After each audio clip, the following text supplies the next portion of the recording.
Online Manipur gi numidangi pau miyeng tabirba pumnamang puthoi laisromna khurumjari ahanbada maroiba pau.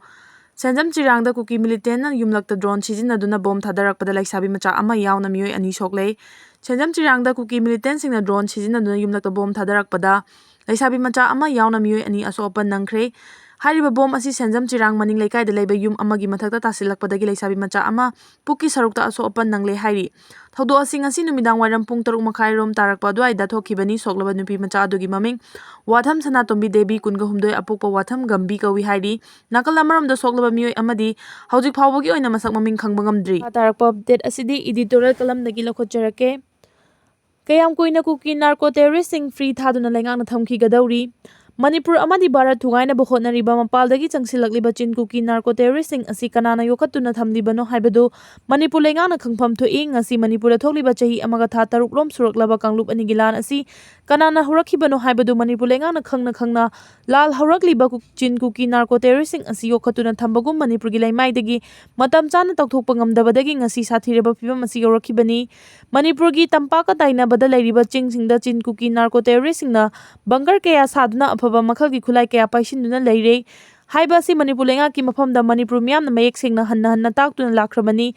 masigi mathakta lamdam asida fongliba print electronics media gi maikaidagi su chin kuki narco terroristing na bunker saduna leiriba Manipur gi chingi mafam sing phawba mayek sengna utuna makoina khulai paiduna chatliba kaya su mayek sengna khangan khrabani adubu hiramasigi matangda lengangna mafam matam chana Paikhatfam thokba thabaksing adu paikhatabadagi ngasidi chin kuki narco terroristing asi mara taduna Manipur gi chingi lamsingda leishinduna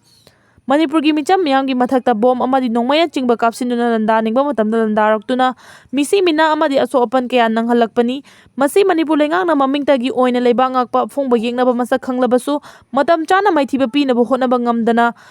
Nokrem haigrem naduna yamna thausaduna leiba ngakpagi mahi adu ngasi lanjadraba Manipur miyamda phanganbani chin kuki narco terroristing na sijinnariba afaba makhalgi khutsu khulaising asi kanana funding tawbono haibadu lengangna khangdoknaba honagadabani aduga mafam matam chana laksinga hogdabana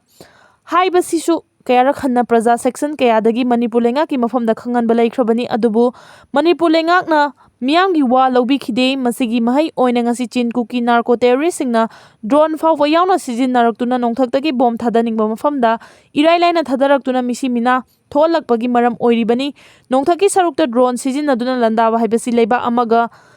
amaga soknaba matamda tawgadabani adubu chin kuki narco terroristing na Manipur thugainaba hotnabada drone phawba sijinnarakpasi makhoibu yamna fongna mateng pangba khukan panganba kangbu ama leire haibasi takpani maduna makhoigi mateng pangliba si kanano haibadu ngasi phawba Manipur lengangna khangba ngamdana leiba si khwaidagi aranbani Masi mamingtagi oina leiba ngakpani haibadu takpani yamna ngaklibadi chin kuki narco terroristing na Manipurda leiriba chingi saruksingdagi tampaklamda nongmai kaptharakpam oiriba mafamsing asi Central Security Force singi camp leiriba ngaktani Central Security Force leina chin kuki narco terroristing na makhoigi mamangtada tampaki mitei khul kayada nongmai amadi bom kapsinba drone sizinaduna bom thadaba matamda makhoina kari amata thingba pidana leiriba si karigino haibadu Manipur lengangna ngasi phawba khangnaba honadriba si yamna maduna Manipur machet tana thugaina bo hotnabada Bharat lengak yaurabra haiba asi Kuki Milltantsingna Central Force singi mamangmaktada mitei khulsingda ifong phongna landarakliba asina taklabani haibada haimanba thokloidra haina khalli loinana Bharat tagi ningkha tamba taliba Manipur gi lalauba sing asina changsilagliba khongjang asi achumba khongjangni maduna khongjang asi mai paktana bagi damakta Manipur gi lalauba sing asi namthanaba hotnabadasu chin kuki narco terroristing asi sijinnaduna Manipur da lepa laitena misi mina thoanduna Manipur gi yalhomi sing asi muthatnaba hotnarabra haibagi jingnaba amasu chauna leiri maram aduna Manipur lengangna Manipur machet tana thugainaba hotnaragliba chin kuki narco terroristing asigi mathakta kariguma thabak amata paikhatpa ngamdana leiriba makai Manipur thokliba lan asi loisinba ngamdana leigani maduna Manipur lengangna afongba yengnaba masak khanglabanina maraibang Manipur kannabagi damakta Manipur thugainaba honaragliba chin kuki narco terroristing asi Manipur leimadagi maru fangna muthatnaba lokhotpam thokpa ain gi oiba thabaksing adu chapchana paikhatpa ngamnaba honafam thoi